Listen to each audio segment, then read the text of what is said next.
16페이지 16쪽부터 요거 예, 제일 두꺼운 책 16쪽부터 이번 시간에는 23쪽을 하겠습니다.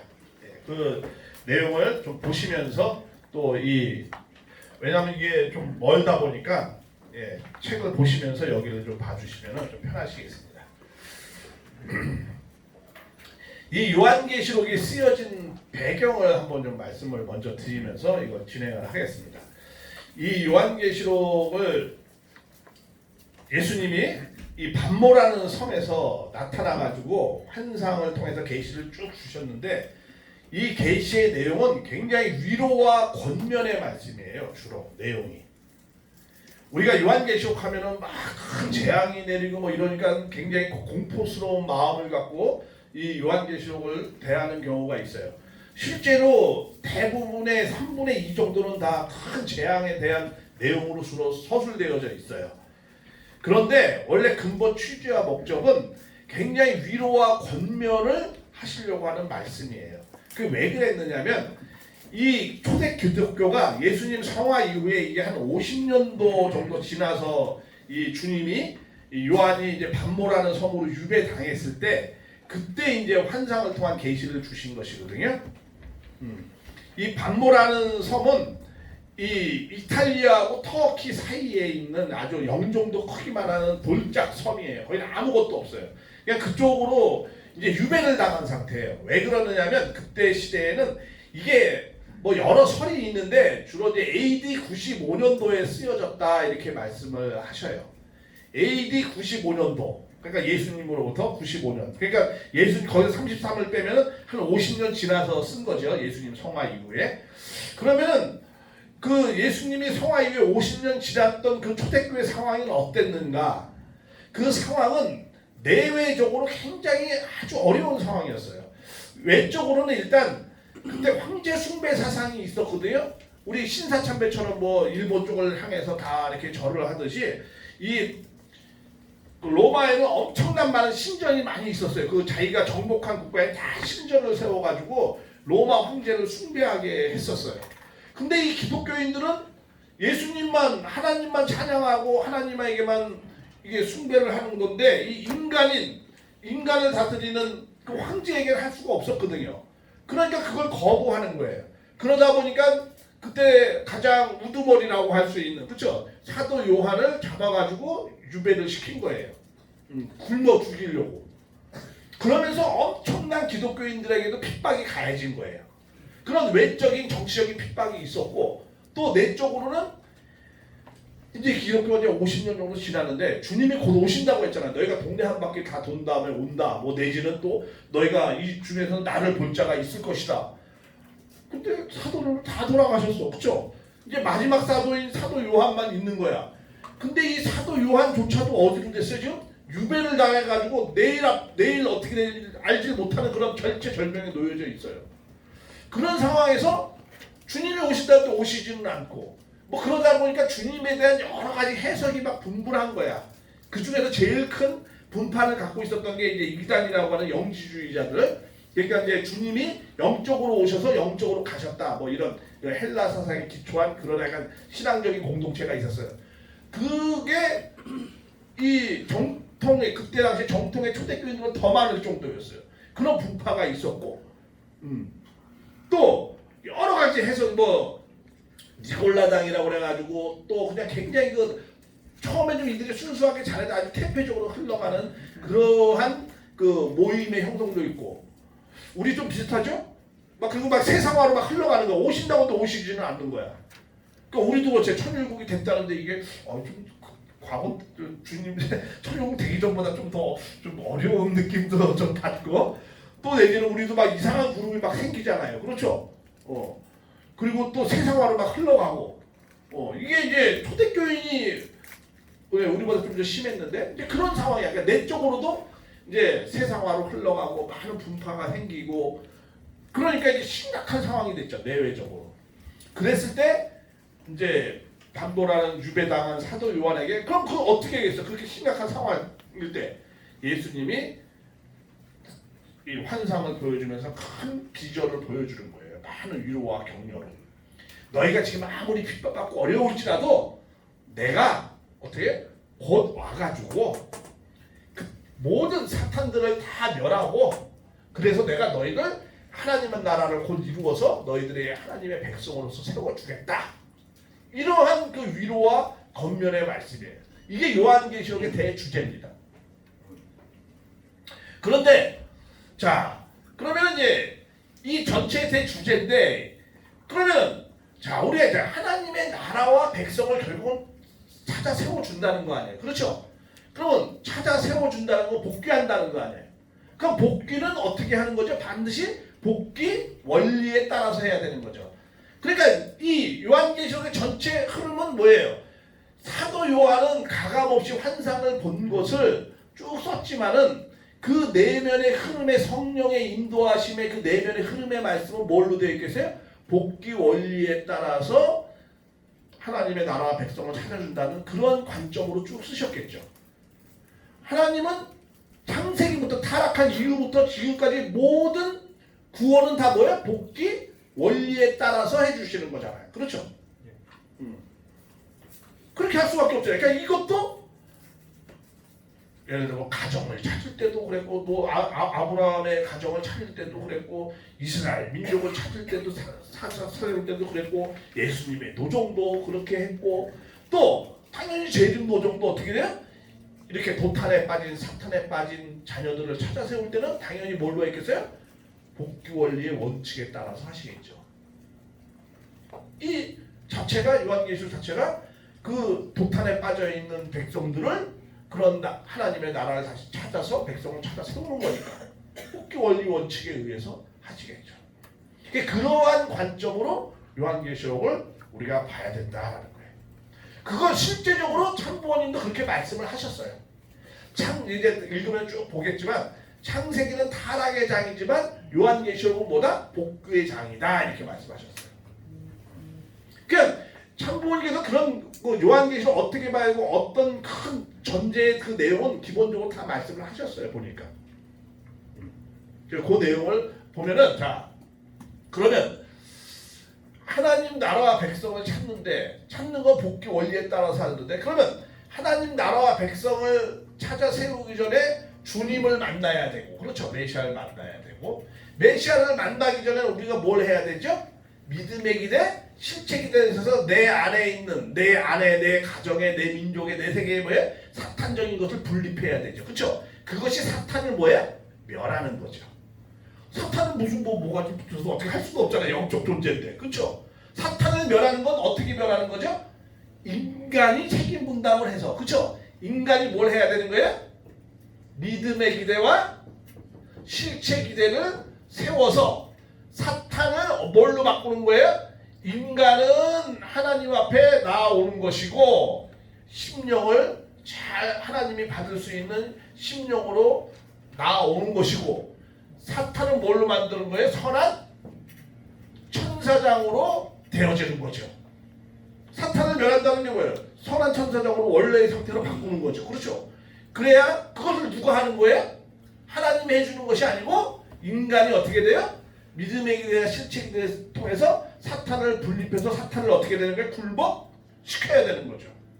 그런 토대가 있어서 그런 다음에 이제 메시아를 만나서 이제 하나님의 자녀가 되어지는 거죠. 이게 복귀 원리의 원칙이죠. 그러니까 복귀 섭리라는 게 뭐예요? 복귀하는 거예요. 타락한 인간을 그렇죠? 다시 창조 목적으로 타락한 인간으로 하여금 창조 목적을 완성케 하기 위해서 어떻게 창조 본연의 인간으로 복귀에 나아가는 것을 복귀의 섭리라고 그러잖아요. 그렇죠? 복귀 섭리라고. 그 복귀 섭리는 어떻게 하는 거예요? 복귀 섭리는 창조 목적을 다시 찾아 세우는 거기 때문에 반드시 뭘로 해야 돼요? 재창조 섭리 역사이기 때문에 원리에 의해서 해야 되는 거죠. 그렇죠? 그러니까 반드시 원리에 의해서 하나님 나라와 백성을 찾는 거죠. 복귀 원리에 의해서. 그러니까 그러한 원칙을 갖고 이 요한계시록의 전체의 흐름을 봐야 된다는 거죠. 그런 관점으로. 그런 관점으로 보면 그렇게 복잡한 퍼즐이 쫙 정리가 돼서 부모님의 생애 노정을 아는 우리들은 뭐예요? 이거? 한 번만 쫙 들으면 정리가 쫙 되게 되어 있어요. 우리 이것은 복잡한 내용이 아니고 엄청나게 논리적으로 잘 설명되어져 있는 책이에요. 왜냐하면은 계시록 1장 1절에 이런 말이 있어요. 하나님의 말씀에 예수의 계시라고 하면서 이 계시는 천사를 통해서 요한에게 보여주는데 이 보여주는 목적이 뭐냐 하면은 그 종들에게 알려주려고 하는 거야. 이 환상을 누구에게 알려주려고 요한만 혼자서 이렇게 막 받고 은혜 받고 기쁨을 갖고 이렇게 취해 있으라 이런 것이 아니고 누구에게 정말 내외적으로 어려운 그 초대교인 모두에게 이것을 갖다 어떻게 해요? 알려주어서 그것을 참고 견디라는 거예요. 그래서 곧 하나님의 나라가 이루어질 테니까 너희들 내가 다 찾아 세워줄 테니까 걱정하지 말라는 거야. 그러한 메시지예요. 그렇게 해서 이 사탄에 지금 너희들 독탄에 빠져있는 너희들 절대로 흔들리지 말고 믿음을 잘 지키라는 거예요. 그런 뜻에서 이게 말씀을 준 거예요. 그러니까 우리도 식구님들한테 이것을 어떻게 돼? 잘 전해주면 우리 식구님들도 어떻게 하겠어요? 절대 믿음이 흔들리지 않고 많은 어려움을 견딜 수 있겠죠. 그렇죠? 내외적으로. 그렇기 때문에 그리고 이것은 그래서 굉장히 그 목양적 메시지가 굉장히 강한 거예요. 왜? 사도 요한이 목회자 입장이었거든요. 그렇기 때문에 목양적 메시지의 내용이 굉장히 강하게 있어요. 그래서 조금 하면서 다 이제 말씀을 드릴 거예요. 그래서 지금 이 시대에 우리도 많은 어려움이 있잖아요. 그렇죠? 새로운 시대는 이제 출발을 했는데 그래서 우리의 심령을 수습하고 정리해서 비전을 갖고 나아갈 수 있게끔 하는 데 있어서 요한계시록이 엄청나게 중요한 신앙에 정말 좋은 영향을 줄 수 있다라는 거예요. 이걸 누가 해야 돼요? 목회자님들이 하셔야 돼요. 결국은 신앙이 왜 흔들립니까? 참부모님에 대한 믿음이 약하면 흔들리는 거예요. 결국은 그 문제입니다.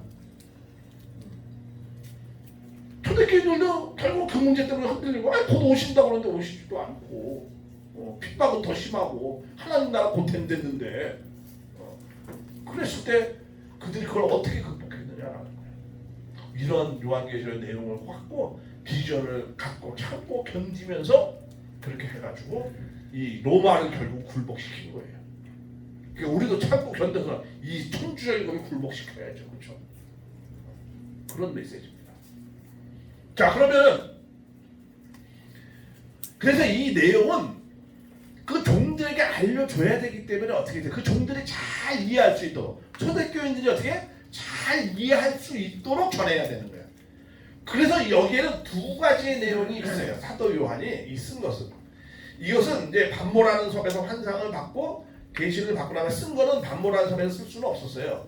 왜냐면 그때는 종이가 굉장히 귀하고 엄청난 거거든요. 파피루스. 그리고 이게 쓴 게 굉장히 길어요. 이게 실질적으로 한 5m 돼요. 5m. 그리고 옛날에 책이 없잖아요. 이렇게 뭐 1장, 2장 이런 게 없고 그냥 쭉 써내려가는 거거든요. 이게 파피루스에다. 그렇기 때문에 굉장히 이게 논리적으로 긴 내용이기 때문에 잘 써야 돼요. 비싼 종이에다 쓰는데 잘 써야지. 그러니까 에베소에서는 반모라는 섬에 쓸 수가 없어요. 그러니까 거기서 이제 한 몇 년 있다 풀리어서 나오셨어요. 그래가지고 어디에서 썼냐면 에베소 교회에서 썼어요. 에베소 교회에서 쭉 이제 많은 이제 기본 환상을 만들 중요한 거는 뭐 간단한 데는 어떻게 했겠죠 정리를. 그렇게 해서 그것을 그 종들에게 초대교인들에게 다 이해할 수 있도록 많은 기도와 정성을 들이면 어떻게 하면 잘 이해할 수 있을까. 그렇게 자기의 받은 그 성령의 감동, 그렇죠? 그 체험을 쫙 이제 쓴 거예요. 그래서 그것을 갖고 공유하면서 이제 위로와 격려를 받고 새로운 출발을 하게 하려고. 그러면은 자, 그럼 어떻게 하면 잘 이해할 수 있을까? 그때 당시에는 초대교인들이 다 뭘 봤냐면 구약의 경전을 봤어요. 그러니까 구약의 경전의 내용을 잘 이해를 하고 있었어요. 그러니까 이게 요한계시록이 22장 404절로 적혀 있는데 이 내용을 400군데를 구약의 경전의 성경 구절을 인용해가지고 썼어요.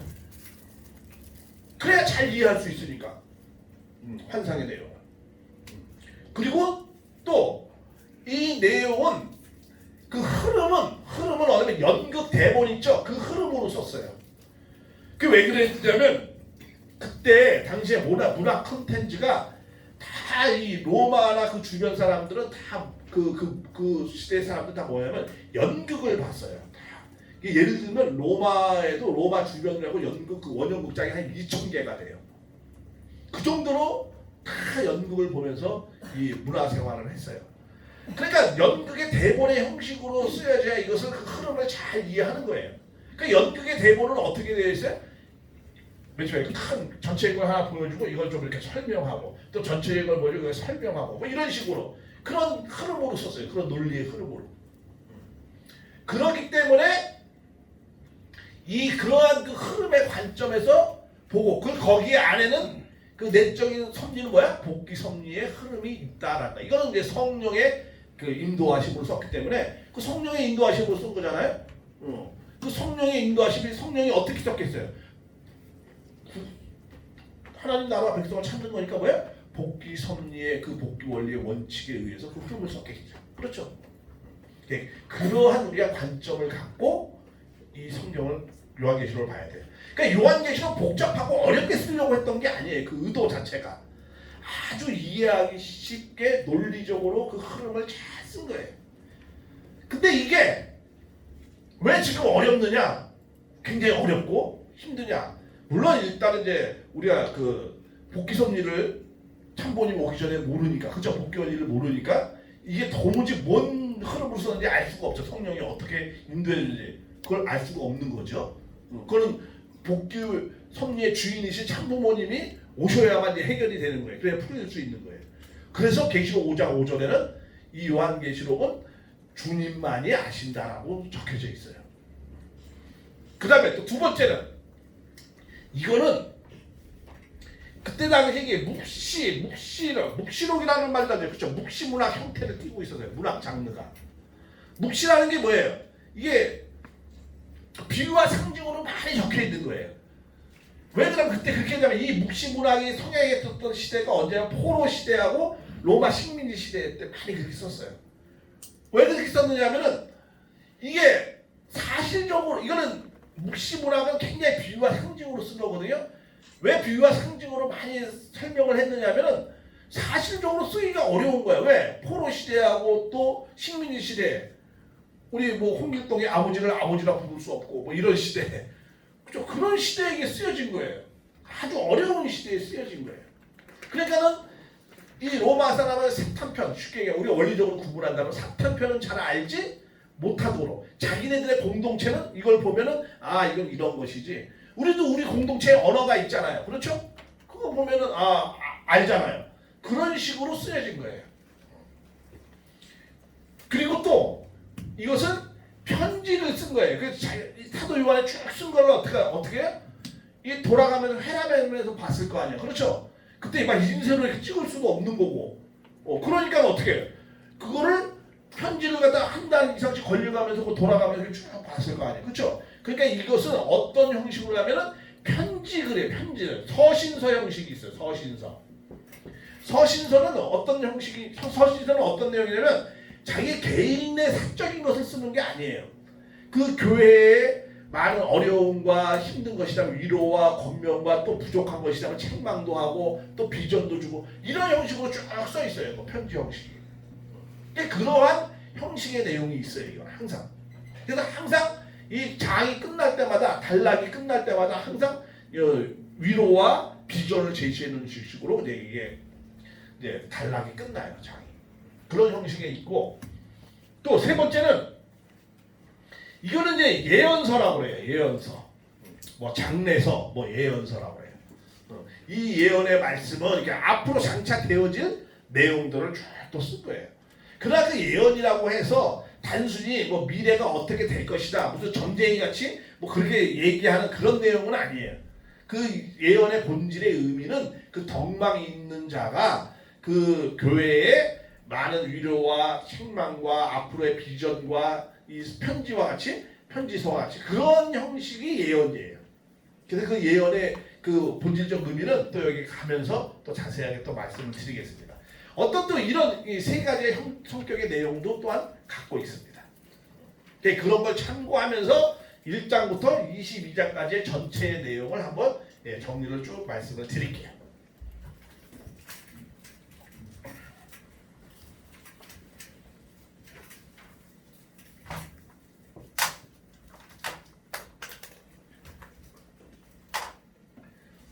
자, 1장은 주님이 곧 오신다는 거예요. 오셔서 지금의 모든 이 사탄의 세력을 다 어떻게 해요? 없애줄 것이라는 거예요. 그래서 모든 사망과 음부의 모든 지옥까지도 다 모든 구원은 다 누가 해준다는 거예요? 주님이 하신다라는 뭐예요? 기독론적 관점이 있어요. 기독론. 구세주. 기독이라는 게 왜 구세주라는 의미잖아요. 그리스도 구세주. 예. 주님이 구세주시다라는 거예요. 그래서 지금의 모든 이 세상과 모든 지옥과 모든 것은 다 누구 손 안에 있다는 거예요? 주님의 손 안에 있다는 거예요. 그러니까 너희들 걱정하지 말라는 거예요. 그래서 휘황찬란한 모습으로 나타나시는 거예요. 그래가지고 어떻게 보면 사도 요한한테 오래간만에 인사하는 거죠, 그렇죠?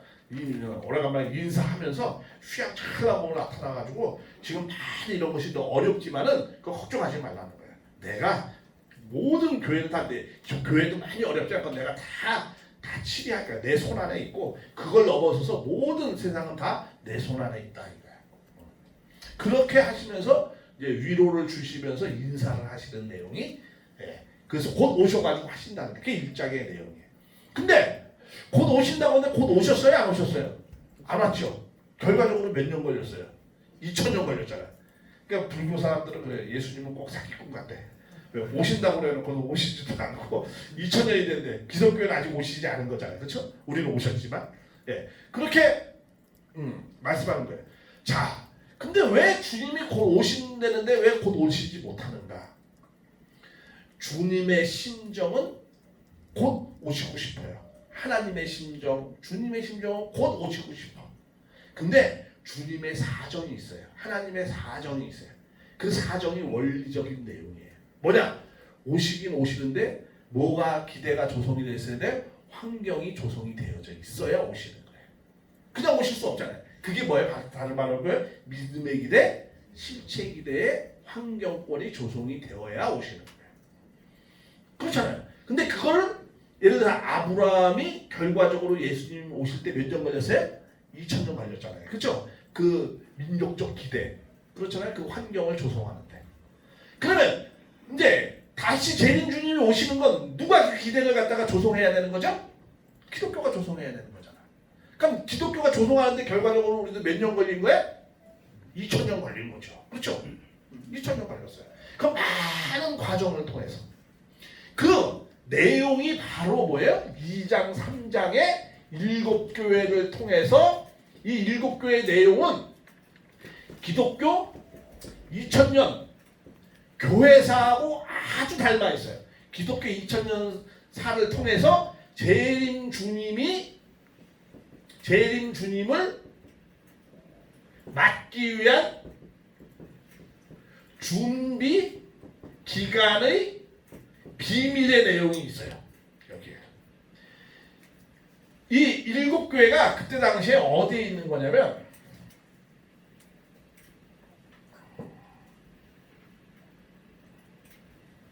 이 반모라 이게 이제 그리스, 이게 이탈리아, 이게 터키, 여기 이제 이스라엘,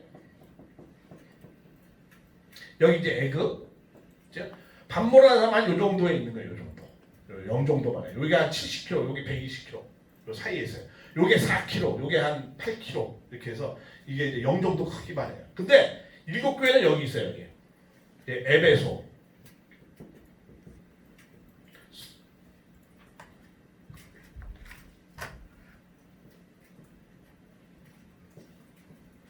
그러니까 에베소, 서머나, 버가모, 두아디라, 사대, 빌라델비아, 여기 라오디게아, 여기 뭐 안디옥 교회, 뭐 다른 교회 이렇게 여기 뭐 안디옥 교회. 제일 먼저 세워진 교회는 신약에서 제일 먼저 세워진 교회는 안디옥 교회라고 해요. 이방에 제일 먼저 세워진 교회. 그래서 가끔 기성교회 어디 이렇게 보면 안디옥 교회 뭐 이런 뭐 간판 보는 것도 있잖아요. 예, 제일 처음에 세워진 게. 그러니까 근데 이 7교회만 이렇게 7교회만 이렇게 있었던 건 아니에요. 한 11개 교회가 있었어요. 주로 이제 소아시아, 이 터키 중심으로 해서 이제 이렇게 이제 있었는데, 근데 이 7교회를 통해서, 그러니까 7교회는 뭐 사실성이 있어요. 사실성. 실제로 7교회가 있었어요.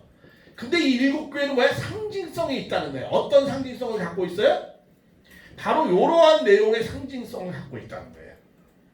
기독교 2000년, 결과적으로 2000년 걸렸죠. 기독교 2000년을 통해서 재림 주님을 맞기 위한 준비 기간의 내용을 설명하고 있는 거예요. 그게 우리 동시성 복귀섭리의 기독교를 중시한 동시성 복귀섭리하고 너무나 잘 맞아 있어요. 그런 비밀의 내용이 있었던 것이다. 이 7교회를 통해서 이 실제 7교회에 실제 사실적인 이런 내용이 있는데, 이 내용에는 그런 상징적인 그런 내용이 있더라라는 거예요.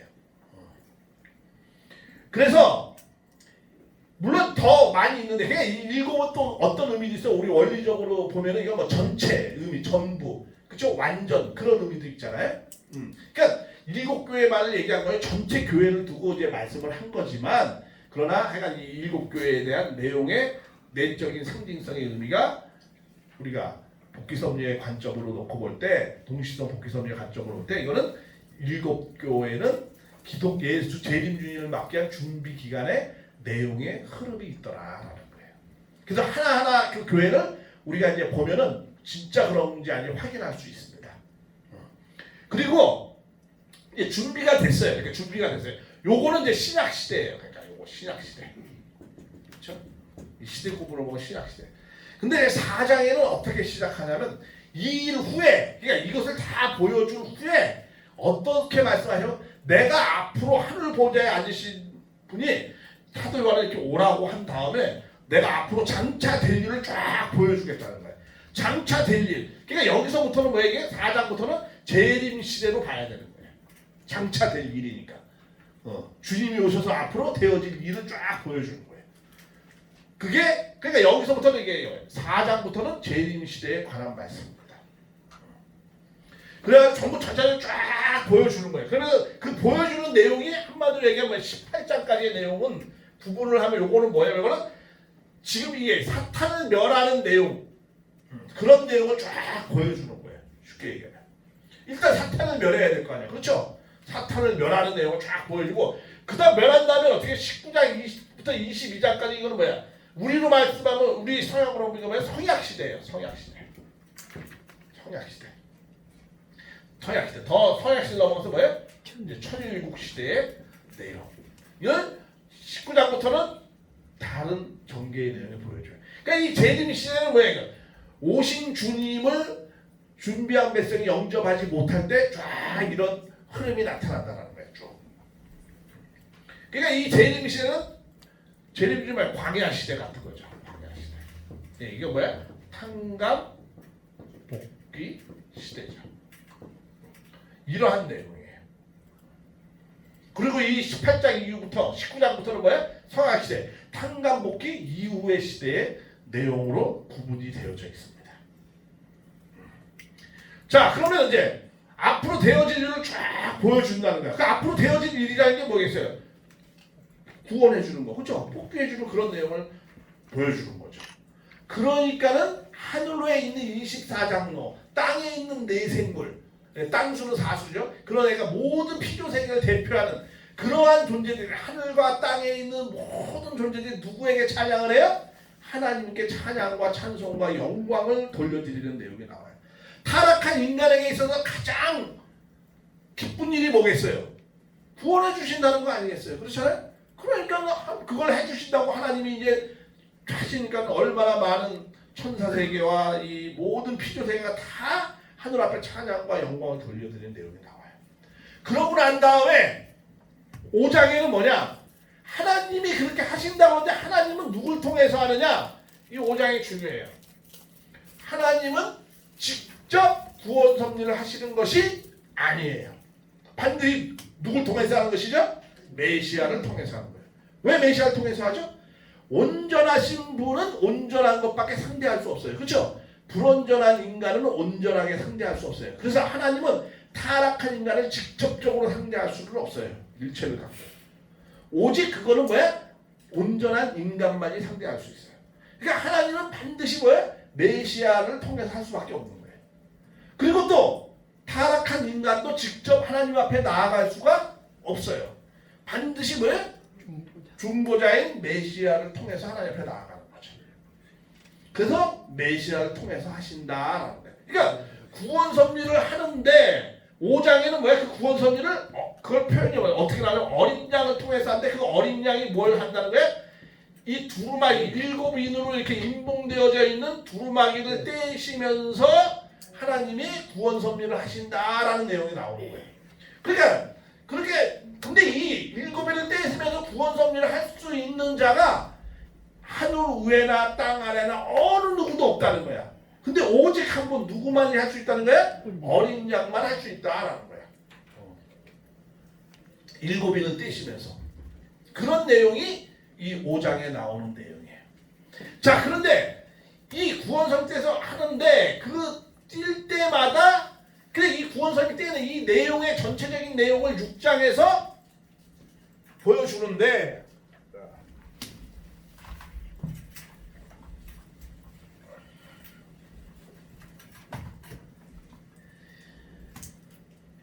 이 5장에서 인을 떼신다, 인을 떼신다 이런 게 나오고 이 7장에는 인친다라는 내용이 나와요. 인을 인치신다 이런 내용이 나오는데 그 인을 친다하고 인을 떼신다는 인은 같지만 이 내용은 전혀 의미는 다릅니다. 그걸 잘 구분하셔야 돼요. 인을 떼신다라고 하실 때 이거는 무슨 의미가 있냐면 하나님의 뜻과 계획을 복귀 섭리를 통해서 이루신다 이런 의미예요. 근데 인을 치신다라는 건 뭐냐면 사탄에 있는 소유권을 하나님의 소유권으로 전환하신다 이런 의미예요. 전환한다라는 의미가 있습니다. 그러니까 인을 뗀다하고 인을 치신다하고는 의미가 전혀 다른 겁니다. 여기서 7인을 떼시면서 하신다라는 것은 뭐예요? 그러니까 7단계의 과정을 통해서 하나님의 뜻과 계획을 이루신다라는 거예요. 그런 의미가 있는 거예요. 자, 근데 이것을 어느 누구도 할 수 없다는 거예요. 오직 누구만이? 어린 양만이. 그렇기 때문에 이 복귀 섭리가 적혀져 있는 구원과 섭리가 적혀져 있는 요한계시록은 누구만이 알 수 있어요? 어린 양 재림 주님만이 아는 거예요. 그리고 재림 주님을 만난 우리만이 알 수 있는 거예요. 자, 그런데 왜 7이라고 봐? 7은 완전 전부야. 근데 원래 이 두루마리는요, 옛날에 계약을 쓸 때 이렇게 쓴 다음에 이렇게 서로 못 열어보게 이렇게 꽉 잠궈놔요. 우리도 뭐 이렇게 쓸 때 뭐 이렇게 종이 봉투에 이렇게 뭐 도장 찍고 이렇게 하잖아요. 그렇죠? 뜯어보지 못하게. 이것도 이제 그런 형식이야. 근데 이게 7으로 되어 있다는 건 뭐예요? 완벽하게 봉해져 있다 이런 내용이에요.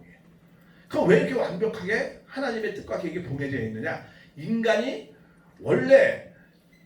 하나님과 계약, 이 계약서와 같은 거죠. 하나님의 언약을 말씀을 통해서 우리는 그렇게 뜻을 이루게 되어져 있었어요. 그렇죠? 그런데 누구의 말을 들었어요? 사탄의 말을 듣고 인간이 어떻게 해요? 타락했어요. 그러니까 인간은 영육간에 다 누구의 노예가 되어버렸어요? 사탄의 노예가 되어버렸어요.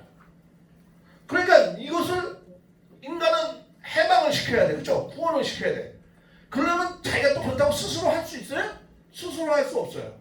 우리 그런 거 있잖아요. 옛날에 미국에서 뭐 노예 팔 때 이렇게 있으면은 그 새로운 주인이 있어야지 되는 거잖아요. 그리고 새로운 주인이 그냥 가져갑니까? 어떤 조건을 지불하지 500불이면 500불, 1000불이면 1000불 해가지고 데리고 나오는 거잖아요. 마찬가지예요. 인간이 누구에게 이게 잡혀져 있어요? 타탄에게 잡혀져 있어요. 그러니까 이것을 끝내 와야 돼. 그렇죠? 그건 스스로 나올 수 없어. 그걸 누가 해줄 수 있어요? 어린 양 재림주님만이 해줄 수 있어요. 근데 재림주님 했는데 그냥 데리고 못 나온다라는 거야. 이 인간을, 타락한 인간을. 뭐 해야 돼? 복귀를 하려면, 구원을 받려면 다시 뭘 해야 되냐? 탕감을 통해서 해야 되는 거야. 그렇죠? 본연의 유치한 상태로 돌아왔을 때 본연의 유치한 상태로 돌아가기 위해서는 어떠한 조건을 지불해야 되는 거예요. 그렇죠? 그래서 반드시 어떠한 조건을 지불해서 복귀해야 되는 거예요. 그 탕감 복귀야. 이 말씀을 왜 드리냐면 일곱일 하나하나 인을 뗄 때마다 이제 6장에서는 그걸 전체적인 걸 보여주거든요. 전체적인 걸 이제 보여줘요. 이게 쭉 이 일곱일에 대한 전체적인 걸 보여줘요. 전체적인 걸 보여주는데 이 인을 뗄 때마다 엄청난 뭐가 있어요? 재앙이 나타나요. 재앙이 나타나니까 그래서 이 요한계시록은 다 이런 뭐 큰 재앙의 글이라고 생각하는 거예요. 어떤 바시잖아요. 사실 그런 내용이 있죠. 그런데 인간의 입장에서는 재앙이야. 근데 이 재앙도 왜 받는 거예요? 원래는 재앙을 안 받을 수 있는 거죠. 오신 예수님, 초림 때의 예수님을 잘 믿고 따랐더라면 이런 것은 없는 거죠. 그렇죠? 죄림도 없는 거고.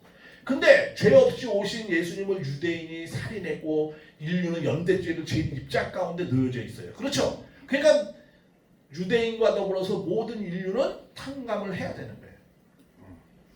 그래서 어린 양이 일곱인을 뗄 때마다 모든 인류는 탕감을 받아야 돼요. 받는데 그 탕감을 제일 신체적으로 누가 제일 먼저 탕감을 많이 받는 거예요? 주인을 바꾸려고 하는 어린 양이 제일 많이 받는 거예요. 그래서 천부모님 그거잖아요. 너희들은 조건적으로 탕감하지만, 그쵸? 나는 뭘 한다? 실체적으로 한다. 이런 말씀도 있는 거예요. 그거가 나중에 또 다시 구체적으로 더 말씀드리고요. 할 때요. 근데 어쨌든 그래서 인간의 입장에서 재앙을 받는 거고 벌 받는 거야. 어떻게 보면. 그렇죠? 그런데 이것은 하나님의 입장에서 보면 어쩔 수가 없어요. 하나님의 입장에서 보면 이거는 인간을 복귀하기 위한 탕감 조건이 되기 때문에 그거는 하나님의 사랑이에요. 다른 입장에서. 하나님의 입장에서. 왜? 탓한 편에 있는 인간을, 그쵸? 하늘 편으로 옮기려면 반드시 어떤 조건을 지불해야 돼. 그쵸? 근데 그 죄값은 하나님 때문에 생긴 게 아니야. 그렇죠? 인간이 잘못해서 책임 분담하지 못해서 생긴 거야. 그러나 그러한 것은 어떻게 해서든 그래도 하나님은 그러한 인간들을 구원하고 그러한 인간들을 찾아오고 사랑하고 용서하고 화해하기 위해서는 어떻게 해요? 조건을 지불해야 되는 거예요. 그렇죠? 탕감. 그러니까 인간의 입장에서는 탕감 조건이지만 하나님의 인간의 입장에서는 재앙이지만 하나님의 벌 받는 거고 하지만 하나님의 입장에서 뭐죠? 이거는 탕감 조건을 제시하는 거예요. 그렇게 해서 인간을 용서하고 사랑할 수 없는 인간을 품기 위해서 이렇게 하시는 거죠. 그러한 관점에서 우리가 이걸 봐야 되죠. 그래서 우리는 그러잖아요. 항상 탕감을 해야지만 탕감 조건을 세워서 우리를 분립하는 거잖아. 사탄을. 그렇죠? 그래서 탕감 조건은 하나님 때문에 생긴 게 아니에요. 그렇죠? 인간 때문에 하나님이 할 수 없이 찾아오기 위해서. 그래서 그 탕감 조건을 우리는 어떻게 해야 돼요? 그것을 감사함과 기쁨으로 할 때 그게 분립이 되는 거죠. 감사와 기쁨이 없으면 그냥 조건만 세우고 끝나는 거죠. 그렇죠? 그래서 우리는 그 탕감 조건을 통해서 하나님의 사랑을 우리가 체휼해야지 우리가 신앙을 잃어버리지 않고, 그렇죠? 어떤 고난과 핍박과 어려움이 있을지라도 도리어 더 우리가 하나님 앞에 나아갈 수 있는 거죠. 그런 원리적 기본적 우리가 이해가 없으면 내가 하나님을 이렇게 잘 따라가는데 왜 이런 일이 생겨? 그러면 어떻게 잘못된다? 이러고 뛰쳐나갈 수 있죠. 그렇죠? 그러니까 이 인을 뗄 때마다 엄청난 재앙이 나타나는 내용이 이 6장에 일곱인에 대한 전체적인 걸 보여주면서 많은 탕감 내용이 엄청나게 일어나는 내용을 전체적으로 쫙 보여주는 거예요. 그런 보여주면서 7장에는 어떤 내용이 있느냐면 이러한 탕감이 너희가 받을자 이런 고난을 받을자 할지라도 너희들이 참고 견디라는 거야. 그래서 내가 반드시 너희들을 14만 4천은 내가 찾아 세운다라는 거야. 부른다는 거야. 14만 4천을 부르고 이 7장에는 두 가지 내용이 나와. 14만 4천을 인치는 것이 나오고 또 하나는 7장 9절부터는 흰옷 입은 무리가 나와요. 히노디브 무리. 이 두 존재들이 나오거든요. 이게 뭐냐면 이런 내용이에요. 너희들이 지금 아무리 고난받을지라도 내가 14만 4천원 인을 친다는 거야. 인을 친다는 건 뭐라고 했죠? 하나 사탄 소유권으로 뭐야? 하나님 소유권으로 바꾼다는 거야. 그러니까 근데 14만 4천이면 뭐 또 14만 4천 명만 이렇게 치는 것이 아니에요. 그거는 신천지는 다른 건 많은 것도 비유와 상징을 하면서 이건 또 실체로 해석해. 신천지 내가 쭉 이 말씀을 보면 이상한 실체로 해석할 건 상징으로 하고 상징으로 할 건 또 실체로 해. 자, 이게 왜냐 베꼈기 때문에 잘 몰라서 그러는 거예요. 자, 근데 그러니까 이 14만 4천은 어떻게 형성이 되냐면 숫자가 이렇게 형성이 되죠. 12 곱하기 뭐예요? 1000 하면은 14만 4천이 되죠. 근데 12는 어떤 의미가 있죠? 완성수가 있어요. 그렇죠? 완성수를 곱한 거기 때문에 아주 완전한 완성. 그러면서 1000은 뭐예요? 이거는 아주 많다라는 뜻이에요. 그렇잖아요? 그러니까 하나님은 어떻게 한다는 거예요? 많은 사람을 하나님은 찾아오신다라는 거야. 많은 사람을 부르신다는 거야. 사탄 편에 있는 인간들을 하나님은 될 수 있으면 많은 사람을 부르신다는 거야. 그렇죠. 하나님이 14만 4천 명만 부르면 그게 사랑의 하나님이에요? 아니죠. 75일 중에서 14만 4천만 해요? 그럼 하나님이 아니죠. 그 14만 4천만 하나님의 소유권으로 하려고 한다면 그건 하나님이 패배자의 하나님이죠. 도리어. 그렇죠? 승리자가 못 되는 거잖아요. 그러니까 하나님은 이 14만 4천을 인을 치신다는 건 하나님의 모든 사람을 다 사랑해서 하나님 품으로 오시겠다는 하나님의 사랑의 숫자예요. 그런 의미로 우리가 봐요. 그런데 그렇게 하나님은 다 부르시려고 하는데 이 뒤에 뭐가 나와요? 흰옷 입은 무리가 나와요. 이거는 뭐예요? 요거는 근데 이 흰옷 입은 무리는 어떻게 왔냐면 환난 가운데서 온 무리라고 표현되어 있어요. 이게 바로 뭐냐면 이게 바로 뭐예요? 환난 가운데서 온 무리. 이게 바로 뭐예요? 이게 공중 휴거된 무리예요. 다시 말하면 이건 누구의 이거는 바로 뭐예요? 축복 가정을 말씀하는 거예요. 하나님은 우리 이런 말씀이 항상 예정론에도 그런 게 나오냐. 많은 사람 불러. 그렇죠? 부르지만 연단의 과정을 통해서 택함 받은 자는 많지 않아. 그렇죠? 그러니까 이거는 뭐야? 14만 4천은 뭐야? 많은 사람을 부르신다는 거야. 그 다음에 이 흰옷 입은 무리는 뭐야? 9절부터 나오는 흰옷 입은 뭐야? 택함 받은 무리를 말씀하는 거예요. 우리 참부모님이 이런 말씀했죠. 한때. 야, 대한민국에서 내 밥 안 먹은 놈 있습니다. 전부 다 불렀어요. 이평원서 뭐 아마 천만 년 될지도 몰라. 그렇죠? 그러나 그 중에서 축복 가정과 같이 택함 받은 자는 많지 않아요. 사실. 그렇죠?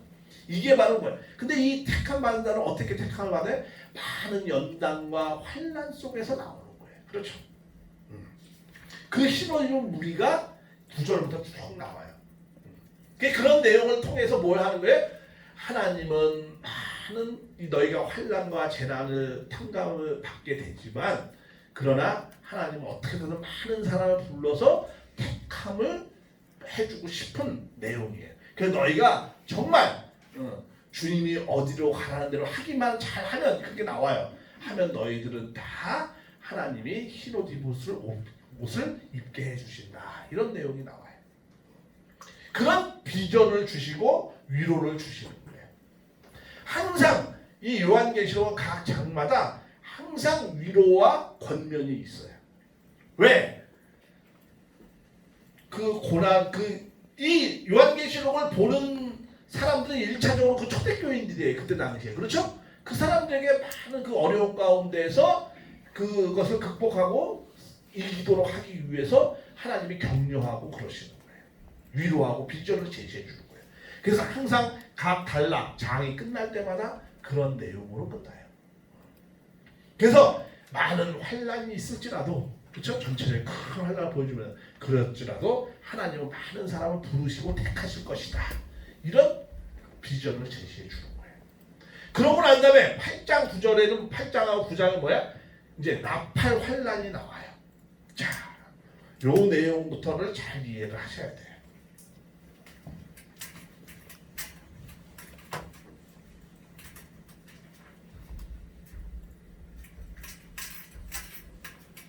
이 내용을 이 내용에 적혀있는 내용을 페이지 몇 페이지를 보냐면 그 도표가 있는데 이게 굉장히 중요한 내용이기 때문에 또 이해를 잘 해야 될 내용이기 때문에 104쪽 한번 보세요.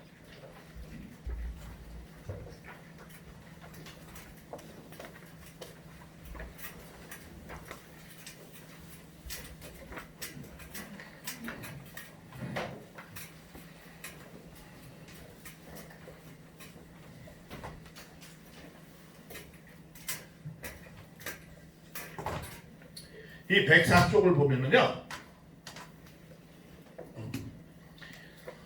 일단 5장부터 보면은 5장에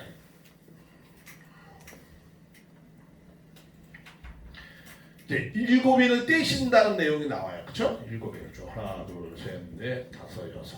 근데 1, 2, 3, 4, 5, 6 여섯을 떼요. 이 7인을 떼셔서 구원 섭리를 하신다는 거예요. 하나님의 뜻과 계획을 이루신다는 거예요. 그러면서 그 전체적인 걸 보여줘요. 항상 얘기했죠. 요한계시록 전체적인 걸 보여주면서 설명 이런 식으로 나가는 거예요. 근데 이 6장에는 보면 이 전체적인 것을 보여줘서 이제 쭉 보여주는데 뛸 때마다 엄청난 재앙이 있어요. 그 탕감이 내용이 있어요. 자, 그런데 이 7인을 마저 띄면 좋은데 7번째 인에 가서는 떼지 않아요. 7번째 인은 놔둬요. 떼지 않고 뭐가 나오냐면 이 8장 9절에 뭐가 나와요? 8장 9장에 뭐가 나오냐면 7 나팔이 나와요. 1, 2, 3, 4, 5, 6. 근데 7 나팔, 7번째 나팔을 마저 불지 않아요. 8장에. 마지막에 불지 않아요. 7번째 나팔. 이건 불지 않고 16장에는 뭐가 나오냐면 대접자 7 1, 2, 3, 4, 5, 6, 7 7 대접장이 나오면서 7 대접장이 나와요. 대접장. 7 대접장이 끝나면서 7번째 나팔도 끝나는 걸로 되면서 7번째 인도 끝나는 걸로 되어져 있어요. 그러한 구도로 되어 있어요. 이건 나팔, 이건 대접 재앙이 나와요. 이 8장 9장에는 왜 나팔, 환란이 나와요. 이렇게 되어져 있어요. 그리고 이 6장에는 7인에 대한 전체적인 걸 보여주고 7인에 대한 내용을 보여줘요. 근데 6인까지 나와요. 그리고 여기도 환란을 하는데 6개만 나와요. 여기는 이제 7개. 이 7개가 이 대적 재앙이 7번째 나팔 환란에 속하는 거예요. 나팔 환란에 속하는 거예요. 7번째가. 그러니까 7번째 나팔할 땐 이렇게 나와요. 근데 여기서 7번째 나팔을 불 때는 여기는 3분의 1이 죽음을 당하는 내용이 나와요. 그리고 이 7 대접에는 전부 뭐예요? 이건 7 나팔 환란이에요. 이 내용이 나오는데 나팔 환란, 여기는 왜? 대접 재앙. 이게 나오는데 이 나팔로 환란을 할 때는 3분의 1이 인류가 죽는 것이 나오는데 대접 재앙을 할 때는 뭐예요? 이게 전부 전멸하는 것이 나와요. 전멸. 이렇게 이런 내용이 나와요. 자, 그런데 이 대접 재앙은 이 17장, 18장은 뭐냐면 요 대접 재앙은 설명하는 장이에요. 이게 구체적으로 설명하는 말씀이에요. 설명. 그리고 나팔 환란을 10장, 11, 12, 13, 14, 15 이거 섭리가 이렇게 진행되는 것이 아니고 이것은 어떻게 돼요? 13까지는 요것을 나팔 환란을 설명하는 것이고 14, 15는 요것을 준비하는 장이에요. 대접장을 준비하는 장. 그러니까 18장까지는 전부 다 뭐예요? 이건 전부 7인에 대한 내용이에요. 자, 이 내용이 결국은 결과적으로 이 내용이 무슨 내용이냐면 이건 사탄을 뭐예요? 멸하는 거. 사탄은 뭐예요? 사탄을 분립해가지고 분립해서 뭐예요? 분립을 어떻게 하죠? 믿음의 기대, 실체 기대를 세워서 뭐야? 천사를 사탄 편에 있는 존재를 완전히 굴복시키는 내용이에요. 자, 그러면은 이게 왜 이런 식으로 되냐면 바로 이런 거예요. 이 7일 뗄 때마다 이거는 그러니까 한마디로 말씀드리면 이건 뭐라고 했어요? 탕감을 해서 뭐예요? 복귀해야 되는 거예요. 탕감 복귀한다는 거예요. 탕감을 통해서 사탄을 분립하는 거예요. 사탄을 분립한다는 건 뭐예요? 사탄을 완전 굴복시키는 거죠. 마지막에는. 자, 그러면은 근데 그걸 믿음의 길에 실체 길에 세워야 된다고 했어요. 이 전체적인 내용을 볼 때 이 나팔을 하려는 뭐냐면 요거는 내용이 원리적인 내용으로 보면 이건 뭐예요? 믿음의 기대를 세우는 내용이에요. 요 대적제약은 뭐냐? 요거는 실체 기대를 세우는 내용이에요. 이 왜냐면 이 나팔하려는 내용을 자세히 보면은 이거는 하늘편이 사탄 편에게 핍박을 받아가지고 3분의 1이 죽는 거예요. 3분의 1 중에 일부가 죽는다는 거예요. 3분의 1이. 자, 믿음의 기대는 뭐예요? 하늘편이 세우는 거잖아요. 그렇죠? 많은 사탄의 핍박과 어려움 속에서 하나님과의 관계를 세우는 거잖아요. 그렇죠? 그런 내용이에요. 이거는. 그 다음에 실체 기대는 뭐냐? 하늘편이 믿음의 기대를 세운 하늘편이 사탄 편을 완전히 굴복, 이걸 전멸이라고 그러죠. 완전 굴복시키는 내용이에요. 이게 실체 기대예요. 이런 걸 통해서 사탄을 멸한다는 거, 사탄을 분립해가지고 탕감복귀를 끝내서 성약시대인 천일국시대를 열어가는 거예요. 그러니까 이 18장부터 어떻게 보면 이제 재림시대가 열렸다고 그러잖아요. 그렇죠? 그러니까 6장부터 18장까지의 모든 내용은 다시 말해 믿음의 길에 실체 기대를 통해서 사탄을 멸하는 거, 분립하는 내용인데, 자, 그럼 왜 이게 이렇게 갔다가 이게 연장되는 거잖아. 그렇죠? 재앙이 연장되죠. 우리는 그렇잖아요. 재앙은 빨리 끝날수록 좋잖아요. 그렇죠? 근데 왜 이게 이렇게 연장되게 되어 있느냐? 우리는 책임 분담을 하지 못하면 어떻게 돼요? 연장되는 거죠. 항상. 탕감의 시간이 연장되는 거죠. 1차 탕감이죠. 2차 탕감 이렇게 연장되듯이. 연장되는 걸 말씀하는 거예요. 우리가 이 원리 강론도 보면 앞에 부분 전편을 이해하는 데 있어서 하나님의 구원선을 이해하는 데 있어서 두 가지의 마스터 키가 있어요. 이 마스터 키라는 건 뭐예요? 그때 아무거나 다 열 수 있는 거잖아요. 그렇죠? 성경은 굉장히 어렵게 보니까 문이 다 있어요. 막혀져 있어요. 창세기부터 시작해서 타락을 왜 간섭하지 못했으며, 왜 인간이 해를 치고 쭉 나오잖아요. 그렇죠? 그 왜 고난의 주와 영광의 주인데 왜 영광의 주? 이 내용의 의미를 다 이해를 하려면 풀어야 될 게 뭘 풀어야 되는 거예요? 인간의 책임 분담이라는 걸 알아야지 다 풀리는 거예요. 그렇죠?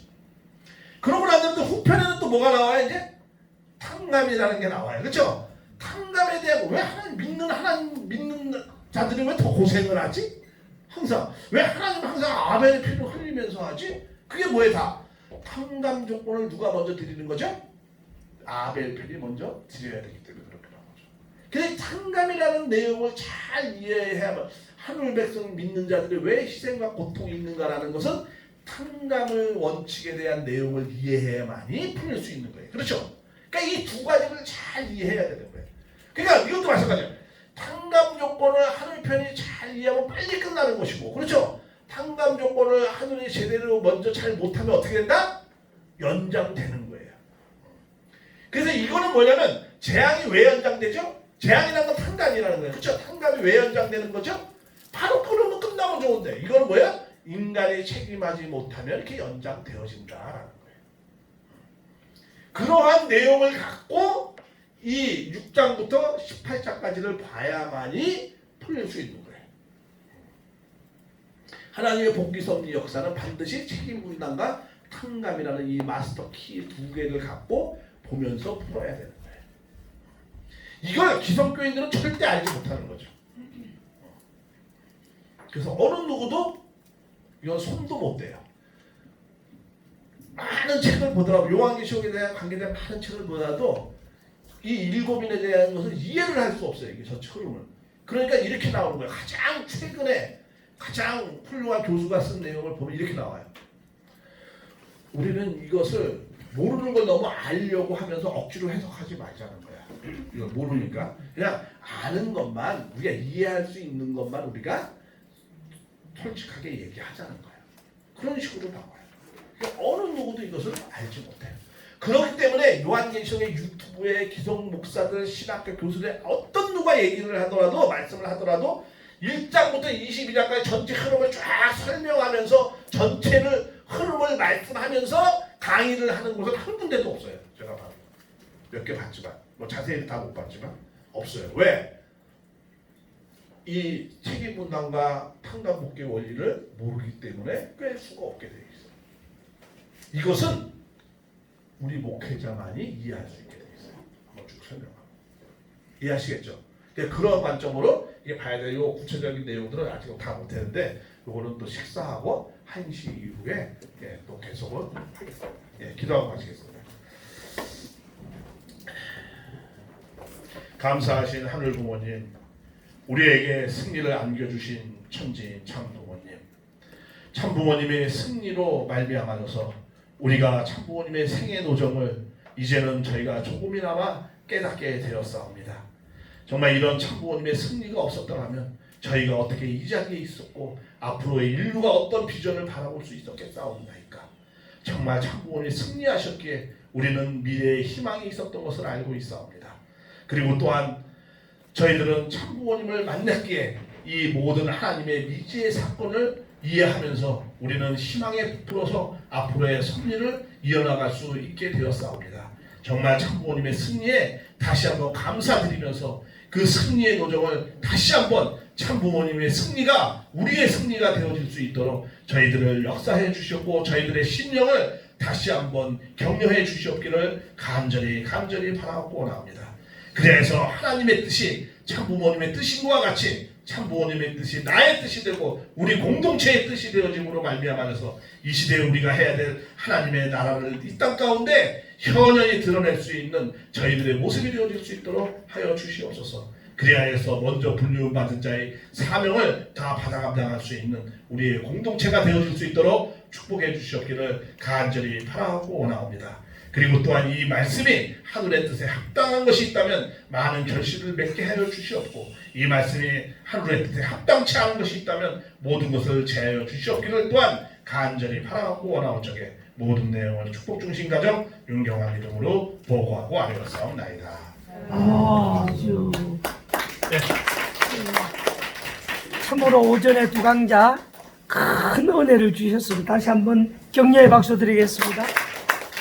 12시 5분인데요. 식사하시고 12시 55분까지 여기 와서 1시부터 오후 강의를 하겠습니다. 식사는